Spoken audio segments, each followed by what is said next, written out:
പഠിക്കുന്നു, കോളേജിൽ അപ്ലൈ ചെയ്യുന്നു, സയൻസിന് അപ്ലൈ ചെയ്യുന്നു, കൊമേഴ്സിന് അപ്ലൈ ചെയ്യുന്നു, പിന്നെ ഹ്യൂമാനിറ്റീസിന് അപ്ലൈ ചെയ്യുന്നു, മാർക്ക് അനുസരിച്ച് കയറുന്നു. അത് കഴിഞ്ഞാൽ ഇതേപോലെ പോകുന്നു. എന്നിട്ട് ഡിഗ്രി കഴിഞ്ഞിട്ടാണ് ആളുകൾ തീരുമാനിക്കുന്നത് ഇനി എന്ത് ചെയ്യണമെന്ന്. ഇന്നതല്ല, കൃത്യമായി നിങ്ങൾക്ക് സ്കൂളിൽ നിന്ന് കോച്ചിങ് തരുന്നു, പുറത്ത് നിങ്ങൾക്ക് അവസരം കിട്ടുന്നു, യൂട്യൂബുകളിൽ നിന്ന് അവസരം കിട്ടുന്നു, സോഷ്യൽ മീഡിയകളിൽ നിന്ന്. ഇതെല്ലാം ഉണ്ടായിട്ടും ഒരു കാരണവശാലും നിങ്ങളുടെ തീരുമാനം തെറ്റായി പോകുന്നു. ഇത് മാത്രമേ എനിക്ക് പറയാനുള്ളൂ. മറ്റൊന്ന്, ഇനി ഓൺലൈനാണ് അഡ്മിഷൻ, പേപ്പറിൽ കുത്തി വരുന്ന പരിപാടിയല്ല. അതുകൊണ്ട് തന്നെ ഒരെണ്ണം ക്ലിക്ക് ചെയ്താൽ അത് ക്ലിക്കാണ്. പിന്നീട് അയ്യോ മാറിപ്പോയെന്ന് മാറ്റി തരുമെന്ന് പറയുന്ന പരിപാടി ഉണ്ടാവില്ല. അതുകൊണ്ട് ഇവിടെ സാറ് പറയുന്നത് കൃത്യമായി നിങ്ങൾ നോക്കുക. നിങ്ങളുടെ പാരന്റ്സിന്റെ ജനറേഷൻ, ഞങ്ങളുടെ ജനറേഷനൊക്കെ പേപ്പർ ഫില്ല് ചെയ്യുന്ന പരിപാടിയുള്ളൂ. നിങ്ങളുടെ അതല്ല, നിങ്ങളാണ് ഇത് കൂടുതൽ ശ്രദ്ധിക്കേണ്ടത്. പാരന്റ്സ് എല്ലാം ശ്രദ്ധിക്കുക, നിങ്ങളാണ് ശ്രദ്ധിക്കുന്നത്. അതുകൊണ്ട് ഇത് പഠിച്ചിട്ട് പോകുക. ഞാൻ ഏറ്റവും കൂടുതൽ നിങ്ങൾ അപ്രീഷിയേറ്റ് ചെയ്യുന്നത് അവിടെ 952 കുട്ടികൾ നമ്മുടെ പരീക്ഷ എഴുതി. ഇനിയിപ്പോൾ രജിസ്റ്റർ ചെയ്ത് സാറ് പറഞ്ഞത് 125 പേരെ ഇവിടെ വന്നിട്ടുള്ളൂ. നിങ്ങളെ ഞാൻ സ്പെഷ്യലി അപ്രീഷിയേറ്റ് ചെയ്യാണ്. ഇതായിരിക്കണം നിങ്ങളുടെ തീരുമാനങ്ങൾ. കണ്ണും ചുറ്റി എന്തെങ്കിലും ചെയ്യുന്നതിന് പകരം ഇന്നടുത്ത് ഇതിനെ കുറിച്ച് പഠിപ്പിച്ചു തരുന്ന സ്ഥലമുണ്ടെങ്കിൽ ഫിസിക്കലി നിങ്ങളവിടെ പോവുക, എന്നിട്ട് നിങ്ങളത് കേൾക്കുക, അതിൽ എന്നിട്ട് നിങ്ങൾ തീരുമാനമെടുക്കുക. ഇതായിരിക്കണം നിങ്ങളുടെ ജീവിതത്തിലെ ഇനിയുമുള്ള സ്റ്റെപ്പുകൾ. സ്വയം അറിഞ്ഞ് കേട്ട് പഠിച്ച് തീരുമാനമെടുക്കുക എന്ന ഒരു സ്റ്റെപ്പിലേക്ക് നിങ്ങൾ പോവുക. വീണ്ടും ഞാൻ നിങ്ങളോട് പറയും, നിങ്ങൾ സ്വാഭാവികമായിട്ടും 10ാം ക്ലാസ്സിലെ ജ്ഞാനായിട്ടായിരിക്കും ഇവിടെ ഇരിക്കുന്നത്. അങ്ങനെ തന്നെ ഇരുന്ന കുഴപ്പമില്ല. ബട്ട് ഇവിടെ നിങ്ങൾ സംസാരിക്കും, ഇതിനി സീരിയസ് ആയ കാര്യമാണ്. ഇത് നിങ്ങളുടെ ജീവിതത്തിന്റെ കാര്യമാണ്. ഇന്നെടുക്കുന്ന തീരുമാനം, ഞാൻ പറഞ്ഞല്ലോ 10ാം ക്ലാസ് കഴിഞ്ഞ് എന്റെ ജീവിതം പറയുന്നത് 10ാം ക്ലാസ് കഴിഞ്ഞ് സയൻസ് ഗ്രൂപ്പ് എടുക്കുക എന്ന തീരുമാനം ഇന്നും ഞാൻ പറയും തെറ്റായ തീരുമാനമായിരുന്നു. എന്റെ തീരുമാനം വാപ്പാന്റെ നിർബന്ധത്തിനാണ് ഞാൻ അത് എടുത്തത്. ഇതുപോലൊരു സെഷനിൽ ഇരുന്നിരുന്നെങ്കിൽ ഒരിക്കലും ഞാൻ അത് ചെയ്യുമായിരുന്നു. അതർ ചോയ്സുകൾ ഉണ്ടായിരുന്നു. പക്ഷെ 2 കൊല്ലം ഭയങ്കര പ്രഷറാണ് അനുഭവിച്ചത്. ഭയങ്കര പ്രഷറായിരുന്നു. ഒന്നാമത് 10ാം മലയാളം മീഡിയം പഠിച്ച് ഫുൾ ഒരു ഇംഗ്ലീഷ് മീഡിയം സ്റ്റൈലിലേക്ക് പോവുക. ഒരു വാക്ക് പോലും സയൻസ് നമുക്ക് അറിയാതിരിക്കുക. ബാക്കി കുറെ കുട്ടികളൊക്കെ വളരെ പെട്ടെന്ന് മാർക്കൊക്കെ വാങ്ങി ഭയങ്കര സ്കോർ ചെയ്യുമ്പോൾ നമ്മൾ ഓട്ടോമാറ്റിക്കലി ഒരു ഇൻഫീരിയോറിറ്റി കോംപ്ലക്സ് പോലെ സാധനം നമുക്ക് ഉണ്ടാവില്ലേ? അറിയാലോ ഒറ്റലും അല്ലേ? ഒരു ഇൻഫീരിയോറിറ്റി കോംപ്ലക്സ് രൂപപ്പെടുക. അവസാനം ഞാൻ തന്നെ ഒരു ഘട്ടത്തിൽ ഒരു എന്താ പറയാ ഒതുങ്ങിയ അവസ്ഥയിലേക്ക് പോകും. കാരണം നമുക്ക് ഷൈൻ ചെയ്യാൻ ഒന്നുമില്ല. ബട്ട് ഡിഗ്രി ഞാൻ എന്റെ തീരുമാനമെടുത്തു. ഇംഗ്ലീഷാണ് എടുക്കുന്നതെന്ന് പാപ്പാനോട് പറഞ്ഞു പോലും ഉണ്ടായിരുന്നില്ല. ഞാനൊരു ഡിഗ്രിക്ക് പോവാണ്, പൈസ മാത്രം വാങ്ങി ഇംഗ്ലീഷ് ലിറ്ററേച്ചറിന് പോകുന്നു. തീർച്ചയായിട്ടും അതായിരുന്നു റൈറ്റ് ഡിസിഷൻ. ആ ഡിസിഷൻ എടുത്തത് കൃത്യമായി മറ്റുള്ളവരിൽ നിന്ന് റിവ്യൂ എടുത്ത് പഠിച്ചിട്ടാണ്. അതുകൊണ്ട് എനിക്ക് നിങ്ങളോട് പറയാനുള്ളത്, എനിക്കതിനെ ആരെയും കുറ്റപ്പെടുത്താവില്ല. എന്റെ തീരുമാനങ്ങൾ മറ്റാരുടെ നിർബന്ധത്തിനാണെങ്കിലും അത് അനുഭവിക്കേണ്ടത് ഞാനാണ്. പിന്നെ നമുക്ക് ആരെയും കുറ്റപ്പെടുത്താം. അതുകൊണ്ട് again I appreciate you for being present here in this class. Okay? മാത്രമല്ല നമ്മുടെ സാറിന്റെ ക്ലാസ് നിങ്ങൾ ശ്രദ്ധിക്കേണ്ടത് നിങ്ങളുടെ ഏരിയ എവിടെയാണ് എന്ന് നിങ്ങൾ, അതാണ് ഫോക്കസ് പോയിന്റ് എന്ന് പറഞ്ഞാൽ നിങ്ങൾക്ക് മനസ്സിലായില്ലേ? നിങ്ങളുടെ പോയിന്റിൽ നിങ്ങൾ ഫോക്കസ് ചെയ്യണം. അതായിരിക്കണം നിങ്ങളുടെ മുന്നോട്ടുള്ള തീരുമാനങ്ങൾ. ഇവിടെ നിന്ന് ഇറങ്ങിപ്പോകുമ്പോ, ഇപ്പൊ നിങ്ങൾ ഇങ്ങനെ ആഡിയോയിൽ നിൽക്കുന്നവരാണെങ്കിൽ ഇറങ്ങി പോകുമ്പോ you must have A strong decision. ആ ഡിസിഷനിലാവണം മുന്നോട്ട് പോകേണ്ടത്. ഇവിടെ പല പാരന്റ്സും +1 അഡ്മിഷനുമായി ബന്ധപ്പെട്ട് എന്നെ വിളിക്കുന്നുണ്ട്. ഇവിടെ പിന്നെ അതിന്റെ ഹെൽപ്പ് ലൈൻ തുടങ്ങിയിട്ടുണ്ട്. ഞാനത് നമ്മുടെ കോമൺ ഗ്രൂപ്പിലേക്ക് ഷെയർ ചെയ്യും, പോസ്റ്റ് ചെയ്യും. ആ നമ്പറുമായിട്ട് നിങ്ങൾ കോൺടാക്ട് ചെയ്യാം. പ്രത്യേകിച്ച് +1 അഡ്മിഷനുമായി ബന്ധപ്പെട്ട കാര്യം എന്നോട് ചോദിച്ചു കഴിഞ്ഞാൽ എനിക്കത് ഒരു തീരുമാനം പറയാൻ കഴിയില്ല. എന്തായാലും പ്രിയപ്പെട്ട മക്കളെ, ഇതെല്ലാം നിങ്ങളുടെ ജീവിതത്തിന്റെ ഏറ്റവും നിർണായകമായ ഒരു വഴിത്തിരിവാവട്ടെ ഇന്നത്തെ ദിവസം എന്ന് ഞാൻ ആശംസിക്കുകയാണ്. അതോടൊപ്പം തന്നെ സാറ് പറഞ്ഞ പോലെ ഇന്നിവിടെ വരാത്തവരാണ് ഭൂരിപക്ഷം. അവരടുത്ത് നിങ്ങൾക്ക് കൂടി പറയാൻ പറ്റണം, കണ്ടിന്യൂ എന്തെങ്കിലും ചെയ്യേണ്ട, കൃത്യമായി ആലോചിച്ച് തീരുമാനിച്ചാൽ മതി എന്ന് നിങ്ങൾക്ക് പറയാൻ പറ്റണം. നിങ്ങൾ ആലോചിച്ചു, ഫുൾ എ പ്ലസ് നേടി എല്ലാവരും ഒരു തീരുമാനത്തിലാണോ പോകേണ്ടത്? അല്ല. 100 പേര് ഫുൾ എ പ്ലസ് നേടിയിട്ടുണ്ടെങ്കിൽ യഥാർത്ഥത്തിൽ അവരുടെ സ്കില്ല് ഡിഫറെന്റ് ആണ്. അവര് ഫുൾ എ പ്ലസ് നേടിയവർ എല്ലാവരും സയൻസ് എടുക്കണം എന്ന് പറയുന്നത് പോലും തെറ്റായ ധാരണയാണ്. ഫുൾ എ പ്ലസ് നേടിയവർ ഉൾപ്പെടെ ഈ കാര്യങ്ങൾ മനസ്സിലാക്കിയിട്ട് വേണം തീരുമാനങ്ങളിൽ എടുക്കാം. സയൻസ് എടുത്തവരാണ് അറ്റ് ലാസ്റ്റ് എൻഡ് എത്തുന്നവരെന്ന് നിങ്ങൾ വിചാരിക്കരുത്. നമ്മുടെ IAS കാരാണെങ്കിലും നമ്മുടെ IPS കാരാണെങ്കിലും അവരെല്ലാം നമ്മുടെ ഡിഗ്രി നോക്കിയാൽ നിങ്ങൾക്ക് മനസ്സിലാവും. അതൊന്നും ചിലപ്പോൾ സയൻസ് ആയിക്കൊള്ളണമെന്നില്ല. എന്തായാലും ഞാൻ സാറുടെ സമയം എടുക്കുന്നില്ല. സീരിയസ് ആയിട്ട് നിങ്ങൾ എടുക്കാം. It's my humble request to you. നമ്മുടെ 10ാം ക്ലാസ്സിന്റെ ഏതെങ്കിലും ഒരു സെഷൻ പോലെ നിങ്ങൾ ഇത് എടുക്കരുത്. B silent, be serious. സാറിന്റെ ക്ലാസ്സിന്റെ ഇടയിൽ വരുന്ന ഡൗട്ട് നോട്ട് ചെയ്യുകയും ഡൗട്ട് സെഷനിൽ നിർബന്ധമായി നിങ്ങൾ ചോദിക്കുമല്ലോ. Okay, all the best. Thank U.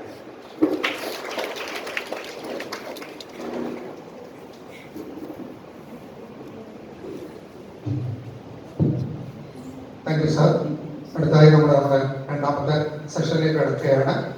ഇത് കൈകാര്യം ചെയ്യുന്നതിനായി ബഹുമാനായ സൈദലി സാറെ സ്നേഹപൂർവ്വം ക്ഷണിക്കും.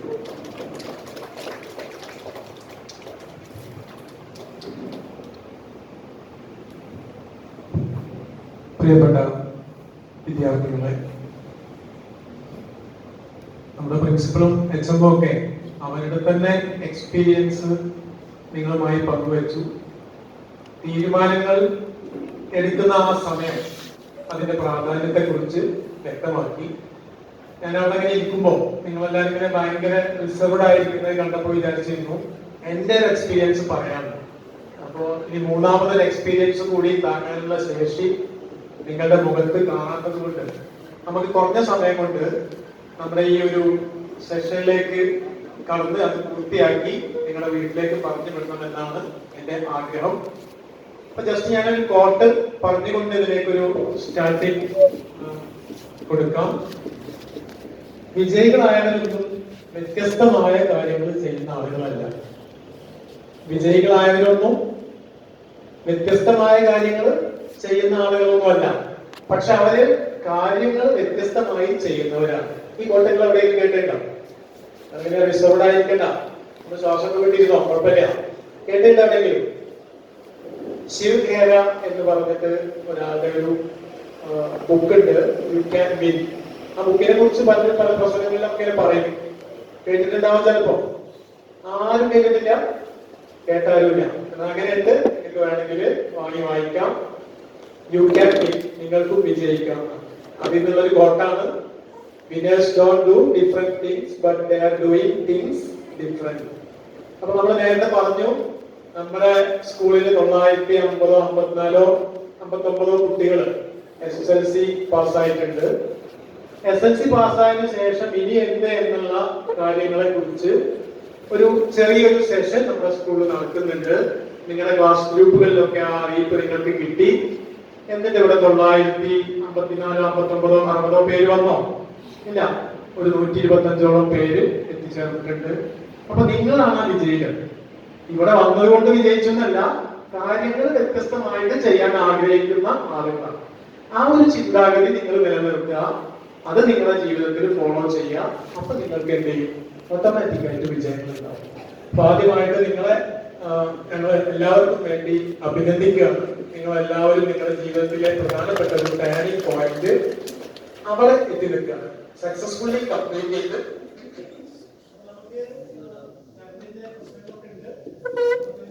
വ്യക്തമായിട്ട് കൂടുതൽ പറയണമെന്നുണ്ടെങ്കിൽ നമുക്ക് ഇതിന്റെ ഒരു പ്രസന്റേഷന്റെ സഹായം ആവശ്യമുണ്ട്. എന്നാലും നമ്മൾ ഇതിന് ഉദ്ദേശിക്കുന്നത് 2 കാര്യങ്ങളാണ്. ഒന്ന്, നിങ്ങളുടെ ഹയർ സെക്കൻഡറി അഡ്മിഷൻ എങ്ങനെയാണ് നിങ്ങളിവിടെ കൈകാര്യം ചെയ്യുന്നത്. രണ്ടാമത്തത്, നിങ്ങൾക്ക് 10ാം ക്ലാസ്സിന് ശേഷമുള്ള സാധ്യതകളെ കുറിച്ച്, വഴികളെ കുറിച്ചുള്ള ഒരു ജസ്റ്റ് ഒരു സ്റ്റാർട്ടിങ്, ചില സ്പാർക്കുകൾ വരും. നിങ്ങളാണ് തീരുമാനിക്കേണ്ടത്. അതായത് കറണ്ട് പോയ സ്ഥിതിക്ക് എനിക്ക് താങ്ങാൻ ശേഷിയില്ലെങ്കിലും ശരി, എൻ്റെ അനുഭവം പറഞ്ഞു. സാർക്ക് പറഞ്ഞ പോലെ ഞാൻ ഹയർ സെക്കൻഡറി 10ാം ക്ലാസ് കഴിഞ്ഞ് നേരെ നമ്മുടെ പോയിന്റിലേക്കാണ്.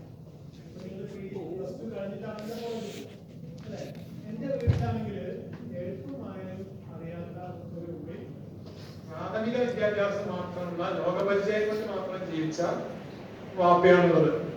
പ്രദേശമൊന്നും അക്കാലത്ത് 10ാം ക്ലാസ് പാസ്സാവുന്നവര് ചുരുക്കമാണ്. ഞങ്ങളൊരു കർഷക കുടുംബമാണ്. ഞങ്ങൾക്ക് കാര്യമായിട്ട് പറഞ്ഞു തരാനും കൊടുക്കത്തില്ല, ഉമ്മാക്ക് അറിയില്ല. വാപ്പ ഗൾഫിലാണ്. ജ്യേഷ്ഠന്മാരും ഇതുപോലെ SSLC ഒക്കെ ജസ്റ്റ് പഠിച്ച് തോറ്റ് ഗൾഫിൽ പോയി സെറ്റ് ആകാറില്ല. അപ്പൊ സ്വാഭാവികമായിട്ടും നമുക്ക് 10ാം ക്ലാസ് കഴിഞ്ഞ് അങ്ങനെ ഇരിക്കുമ്പോ എന്ത് ചെയ്യണം ഇനി എന്നുള്ളതിനെ കുറിച്ച് വ്യക്തമായിട്ടുള്ള ധാരണയൊന്നുമില്ല. അന്ന് വീട്ടിൽ വിദ്യാഭ്യാസമുള്ള ആളുകളുണ്ടെങ്കിൽ എന്താവുമായിരുന്നു, നമുക്ക് ഡയറക്ഷൻ തരാൻ ആളുകൾ ഉണ്ടാവും. അന്ന് നമുക്കതില്ലാത്തത് കൊണ്ട് നമ്മളിങ്ങനെ അന്തം വിട്ട് നിൽക്കുന്ന സമയത്ത് എടുക്കുന്ന വാപ്പാന്റെ കത്ത് വന്നു. കത്താണ്, ഫോൺ അന്ന് 95 ആണ്, SSLC. ഇപ്പോ 95 സമയത്താണ് കത്ത് വന്നു. Science group pre degree second ഗ്രൂപ്പാണ് സയൻസ്. അന്ന് പ്രീ ഡിഗ്രി നമുക്ക് 4 ഗ്രൂപ്പാണ്. ഫസ്റ്റ് ഗ്രൂപ്പ് എഞ്ചിനീയറിംഗിന് പോകേണ്ടവരൊക്കെ ഫസ്റ്റ് ഗ്രൂപ്പ് എടുക്കും. മെഡിക്കലിന് പോകേണ്ടവര് അനുബന്ധ കോഴ്സുകൾക്ക് നഴ്സിംഗിനൊക്കെ പോകേണ്ടവര് സെക്കൻഡ് ഗ്രൂപ്പ് എടുക്കും. തേർഡ് ഗ്രൂപ്പ് എടുക്കുന്നവര് ഒരു വിഭാഗം ഹിസ്റ്ററി, ടീച്ചിങ് അങ്ങനെയുള്ള മേഖലകൾ, പല മേഖലകളിലേക്ക് അങ്ങനെ തേർഡ് ഗ്രൂപ്പ് എടുക്കും. പിന്നെ ഫോർത്ത് ഗ്രൂപ്പ് എന്ന് പറഞ്ഞിട്ട് ഒരു ഗ്രൂപ്പ് ഉണ്ടായിരുന്നു, ആർക്കും വേണ്ടാത്ത ഏറ്റവും മലമ്പുകളൊക്കെ പോയി ചേരുന്ന ഗ്രൂപ്പ് എന്നാണ് തേർഡ് ഗ്രൂപ്പും ഫോർത്ത് ഗ്രൂപ്പും അന്ന് അറിയപ്പെടുന്നത്. സംഭവം തെറ്റാണെന്നുള്ളത് വേറെ വിഷയം. അപ്പൊ ഇതില് ഇവനെ നമുക്ക് ഡോക്ടർ ആക്കണമെന്ന് വാപ്പ അങ്ങനെ തീരുമാനിച്ചു. ആരോടൊക്കെയോ ചോദിച്ചറിഞ്ഞുള്ള ഒരു അറിവാണ് അല്ലെ. എന്നിട്ട് വാപ്പ പറഞ്ഞ പ്രകാരം അടുത്തുള്ള ഒരാള് നമ്മളെ സഹായിച്ച് MESKVM കോളേജിലും പട്ടാമ്പി കോളേജിലും എല്ലായിടത്തും pre degree second group first ഓപ്ഷനായിട്ട് നമ്മൾ അപ്ലൈ ചെയ്യുന്നു. SSLCക്ക് മോശമില്ലാത്ത ഒരു മാർക്ക്, അന്ന് മാർക്കാണ് എനിക്ക് കിട്ടിയത് 401 മാർക്കാണ്, ഫസ്റ്റ് ക്ലാസ് എന്നാണ് പറയുന്നത്. മോശമില്ലാത്ത ഞങ്ങളുടെ നാട്ടിലെ ഒരു മൂക്കില്ലാ രാജ്യത്ത് മുറിമൂക്കൻ രാജാവ് എന്നൊക്കെ പറഞ്ഞ പോലുള്ള ഒരു മാർക്കാണ് നമ്മൾ പ്രീ ഡിഗ്രി സെക്കൻഡ് ഗ്രൂപ്പിന് MESKVM കോളേജിൽ അഡ്മിഷൻ കിട്ടി. എന്നെ സംബന്ധിച്ചിടത്തോളം മാത്സ്, ഫിസിക്സ്, കെമിസ്ട്രി ഈ സബ്ജക്റ്റുകൾ കണ്ടാല് ഞാൻ തിരിഞ്ഞാണ്. അത്രയും എനിക്ക് ഇഷ്ടമില്ലാത്ത, എനിക്ക് പഠിക്കാൻ പ്രയാസമുള്ള, പ്രത്യേകിച്ച് ഫിസിക്സും കെമിസ്ട്രി തീരെ മാത്സിനോട് നമ്മൾ പിന്നെയും വലിയ കുഴപ്പമില്ല. ഫിസിക്സും കെമിസ്ട്രിയും തീരെ പറ്റാതിരിക്കുന്ന ഞാൻ എന്ത് ചെയ്യുന്നു, ഞാൻ പോയി ചേർന്നത് സെക്കൻഡ് ഗ്രൂപ്പിലാണ്. എന്റെ മെഡിക്കൽ എൻട്രൻസ് കോച്ചിങ്ങിന് വളാഞ്ചേരിയിൽ ചേർത്തു.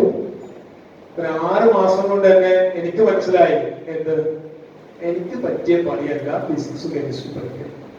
അധികം താമസിയാതെ ഞാൻ വീട്ടിൽ പറഞ്ഞു, ഞാൻ പഠിക്കുന്നില്ല, എനിക്ക് പഠിക്കാൻ വിടണ്ട, വേറെ എന്തെങ്കിലും ടെക്നിക്കൽ കോഴ്സുകൾ പഠിപ്പിച്ച് ഞാൻ ഗൾഫിൽ എങ്ങാനും പോയിക്കോളാം. പിന്നീട് ഇതുപോലെ നമ്മൾ കുറച്ച് ആളുകളൊക്കെ ആയിട്ട് സംസാരിച്ച് നമ്മളൊരു തീരുമാനമായിരുന്നു കൊമേഴ്സ് ഗ്രൂപ്പ് എടുത്തിട്ട് പിന്നീട് നമ്മൾ ഈ ഒരു ഫീൽഡിലേക്ക് എത്തിപ്പെടുന്ന ഒരു സാഹചര്യം ഉണ്ടായിരുന്നു. അവിടെയും സാറ് പറഞ്ഞ പോലെ ഒരു തീരുമാനം എടുക്കാൻ പറ്റി എന്നുള്ളതാണ് വിജയം. പറഞ്ഞു വരുന്നത്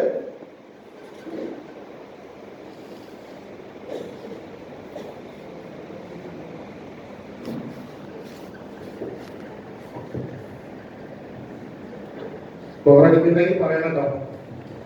പറഞ്ഞു വന്നത്, നിങ്ങളിപ്പോ നിൽക്കുന്നത് എല്ലാവരും SSLC പാസ്സായി. ആ പാസ്സായവരിൽ തന്നെ തീരുമാനങ്ങൾ എടുക്കാൻ കുറച്ചുകൂടി കൺഫ്യൂഷൻസ് ഒക്കെ ഉണ്ടെങ്കിൽ അത് തീർക്കാൻ വേണ്ടി വന്ന ഈ ആളുകളാണ്. അപ്പോൾ നിങ്ങളെ ആദ്യമായിട്ട് നിങ്ങളെ ഈ ഒരു വിജയത്തിൽ അനുമോദിച്ചുകൊണ്ട് നിങ്ങളുടെ അടുത്ത ഒരു സ്റ്റേജ്, ഇത് നമ്മൾ പറയുന്നത് കരിയർ പ്ലാനിങ്ങിലാണ്. എന്താ കരിയർ എന്ന് പറഞ്ഞാല് നമ്മൾ ഭാവിയിൽ ജോലി ചെയ്യുന്ന അല്ലെ, നമുക്ക് ജീവിക്കണ്ടേ. അപ്പൊ നമ്മൾ അതിന് എന്തെങ്കിലുമൊക്കെ ചെയ്യണം. എല്ലാവർക്കും ജീവിക്കണം. കുറെ ആളുകൾ ടീച്ചർമാരാവുന്നു ഞങ്ങളെ പോലെ, കുറെ ആളുകൾ ഡോക്ടേഴ്സ് ആവുന്നു, കുറെ ആളുകൾ എഞ്ചിനീയേഴ്സ് ആവുന്നു, കുറെ ആളുകൾ ഫിനാൻഷ്യൽ അനലിസ്റ്റുകളാവുന്നു, കുറെ ആളുകൾ ബിസിനസ്സുകാരാവുന്നു, കുറെ ആളുകൾ സൈക്കോളജിസ്റ്റ് ആവുന്നു. അങ്ങനെ തുടങ്ങിയിട്ട് 100 കൂട്ടം ആയിരക്കണക്കിന് എന്ത് ചെയ്യാണ് ഏർപ്പാടുകളുണ്ട്. അപ്പൊ എന്തുകൊണ്ടാണ് ഈ 10ാം ക്ലാസ് കഴിഞ്ഞപ്പോ നിങ്ങൾ കരിയർ പ്ലാനിങ് നടത്തണം എന്ന് പറയാനൊരു കാരണം എന്തുകൊണ്ടാ? ആർക്കെങ്കിലും പറയാൻ പറ്റുമോ? 10ാം ക്ലാസ് കഴിഞ്ഞ് അതിന് മുമ്പേ ചെയ്യണം, ഇനി അങ്ങനെ ചെയ്തിട്ടില്ലെങ്കിൽ 10ാം ക്ലാസ്സിന് കഴിഞ്ഞ ഉടനെ ചെയ്യണം. എന്തുകൊണ്ട്? ആർക്കും പറയാൻ പറ്റാം? നിങ്ങളിങ്ങനെ റിസർവ് ആയിരിക്കണ്ടോ? എനിക്ക് എന്തുകൊണ്ടിന്റെ ഇടയ്ക്കും സംശയങ്ങൾ ചോദിച്ചു, അവസാനത്തേക്ക് വെക്കണമെന്നൊന്നുമില്ല. എന്തുകൊണ്ടാണ് സംശയം എന്തായിരിക്കണം? നമുക്ക് നമ്മുടെ റിലേറ്റഡ് ആവുന്നല്ലോ, പുറത്തുള്ളതല്ല, ഇതുമായി ബന്ധപ്പെട്ട്. എന്തുകൊണ്ടാണ് 10ാം ക്ലാസ് കഴിഞ്ഞിട്ട് വേണമെന്ന് പറയാൻ കാരണം? കരിയർ പ്ലാനിംഗ് എന്ന് പറഞ്ഞാൽ ഇത്രയേ ഉള്ളൂ, systematic process of making informed decision about your work life. നിങ്ങളുടെ വർക്ക് ലൈഫ് എന്ന് പറഞ്ഞൊരു കാലം വരാനുണ്ട് അല്ലേ? ഇപ്പൊ പൈസ വേണമെങ്കിൽ ആര് തരും? ഉപ്പ തരും, അല്ലെങ്കിൽ ഉമ്മ തരും, അല്ലെങ്കിൽ ബ്രദർ, അല്ലെങ്കിൽ അങ്കിൾ, ആരെങ്കിലും തരും അല്ലെ? എല്ലാ കാലത്തും കിട്ടുമോ? കിട്ടൂലാന്ന് മാത്രല്ല, അവര് നമ്മളെ തിരിച്ചു മിക്കവാറും ആളുകൾ എക്സ്പെക്ട് ചെയ്യും ചെയ്യും അല്ലെ? ഇപ്പൊ ഹാർഡ് വർക്ക് ചെയ്യുന്നു, അച്ഛൻ ഹാർഡ് വർക്ക് ചെയ്യുന്നു, ജോലിക്ക് പോകുന്നു, അല്ലെങ്കിൽ വേറെ എന്തെങ്കിലും ബിസിനസ് ചെയ്യുന്നു, എന്നിട്ട് അവർ നമുക്ക് വേണ്ട എല്ലാ സൗകര്യങ്ങളും ചെയ്തു തരുന്നു. എല്ലാ കാലത്തും അത് പ്രാക്ടിക്കലാണോ? അതുകൊണ്ട് നമ്മുടെ ഈ വർക്ക് ലൈഫിനെ കുറിച്ചുള്ള ഒരു കൃത്യമായിട്ടുള്ള ഒരു ഡിസിഷൻ എടുക്കുക എന്നുള്ളതാണ് കരിയർ പ്ലാനിങ്ങിനെ കൊണ്ട് ഉദ്ദേശിക്കുന്നത്. ഇതില് അങ്ങനെ കരിയർ പ്ലാനിങ് നടത്തുമ്പോൾ നമ്മൾ അവിടെ ചെയ്യേണ്ട രണ്ട് പ്രധാനപ്പെട്ട കാര്യങ്ങളാണ്. ഒന്ന് സെറ്റിംഗ് ഗോൾസ്. സെറ്റിംഗ് ഗോൾസ് എന്ന് പറഞ്ഞാൽ എന്താ? സെറ്റിംഗ് ഗോൾസ്, ആരെങ്കിലും ഒരാളൊന്ന് റെസ്പോണ്ട് ചെയ്യണോ? ഗോൾ സെറ്റ് ചെയ്യുക അല്ലെ, നമ്മൾ ലക്ഷ്യം നിർണ്ണയിക്കുക. രണ്ടാമത്തെ ഒരു കാര്യമാണ് developing a strategy to achieve them. ഒരു സ്ട്രാറ്റജി, തന്ത്രം ഉണ്ടാക്കുക അല്ലെ, നമ്മൾ ആ നേട്ടം ഉണ്ടാക്കാൻ, നമ്മുടെ ലക്ഷ്യം നേടിയെടുക്കാനുള്ള ആ ഒരു മാർഗം, സ്ട്രാറ്റജി, അത് ഡെവലപ്പ് ചെയ്യാം. ഇത് രണ്ടുമാണ് കരിയർ പ്ലാനിങ്ങിലെ ഏറ്റവും പ്രധാനപ്പെട്ട കാര്യം. അപ്പൊ നമ്മുടെ കരിയർ പ്ലാനിങ് നടത്തുമ്പോൾ നമ്മൾ കുറച്ച് കാര്യങ്ങൾ ശ്രദ്ധിക്കേണ്ടതുണ്ട്. ജസ്റ്റ് ഇത് മാത്രമേ പറയുന്നുള്ളൂ. നമ്മൾ എന്ത് കരിയറാണ് സെറ്റ് ചെയ്യേണ്ടതെന്നൊന്നും പറഞ്ഞു തരാൻ ഞങ്ങൾ ആൾക്കാരില്ല. നമ്മുടെ കരിയർ നമ്മൾ സെറ്റ് ചെയ്യുമ്പോൾ എല്ലാവരും ജോലിക്കാരാവണമെന്നില്ല അല്ലെ. എല്ലാവരും ഡോക്ടർ ആവാൻ പറ്റുമോ? എല്ലാവരും എഞ്ചിനീയർ ആവാൻ പറ്റുമോ? എല്ലാവരും ചാർട്ടേഡ് അക്കൗണ്ടന്റ് ആവാൻ പറ്റുമോ? ഇല്ല.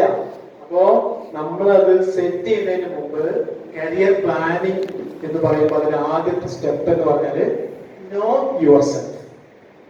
നിങ്ങൾക്ക് നിങ്ങളെ കുറിച്ച് തന്നെ ഒരു ധാരണ വേണമെന്ന്. മനസ്സിലായോ? എത്ര ആൾക്ക് നിങ്ങളെ കുറിച്ച് ധാരണ ഉണ്ട്? അങ്ങനെ ധൈര്യത്തിൽ പറയാൻ പറ്റിയ ആരെങ്കിലും ഉണ്ടോ?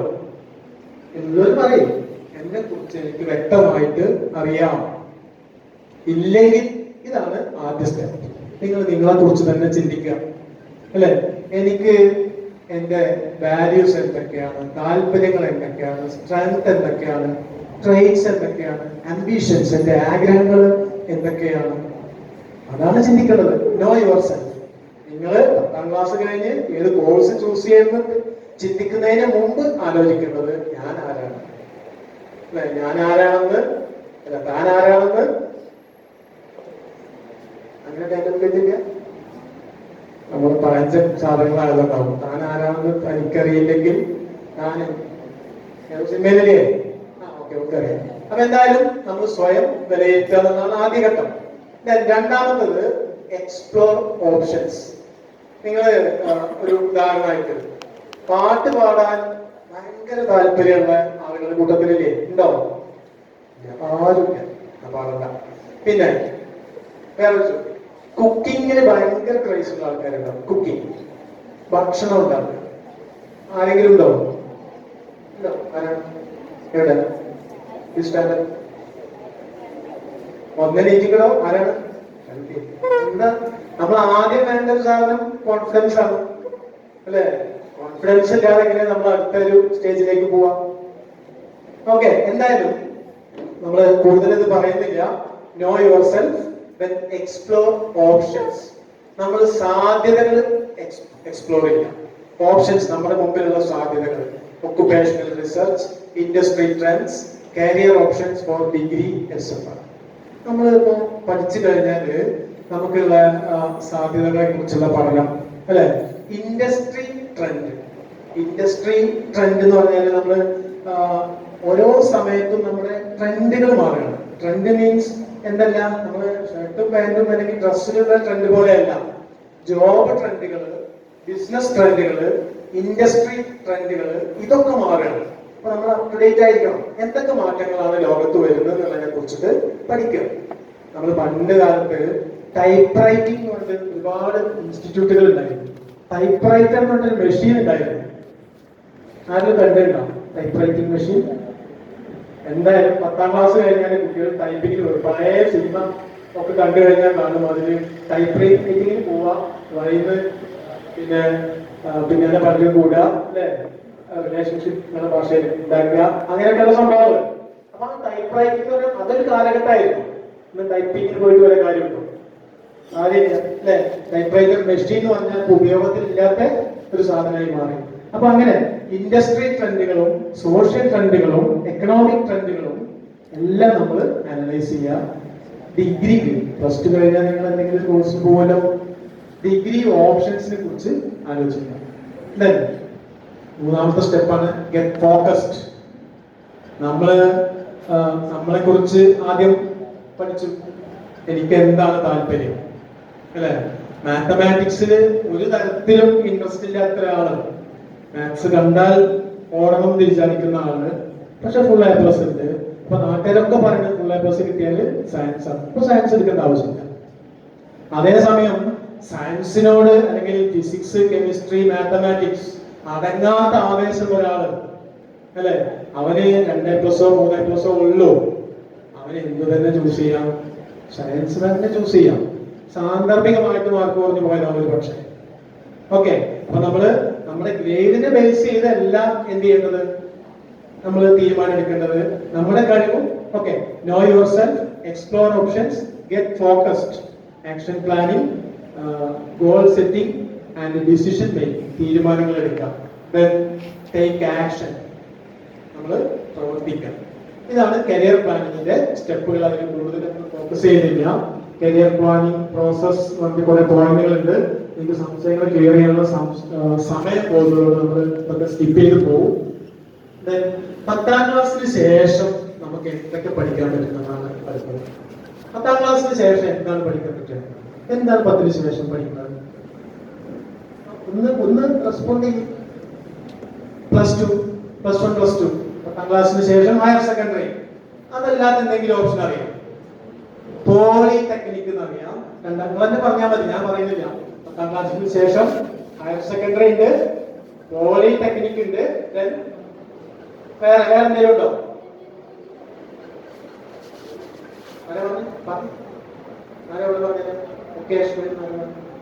വൊക്കേഷണൽ ഹയർ സെക്കൻഡറി കേട്ടിട്ടുണ്ടോ? VHSC എന്ന് പറയും അല്ലെ. 10ാം ക്ലാസ്സിന് ശേഷം ഹയർ സെക്കൻഡറി മാത്രമല്ല, VHSC ഉണ്ട്, പോളിടെക്നിക് ഉണ്ട്.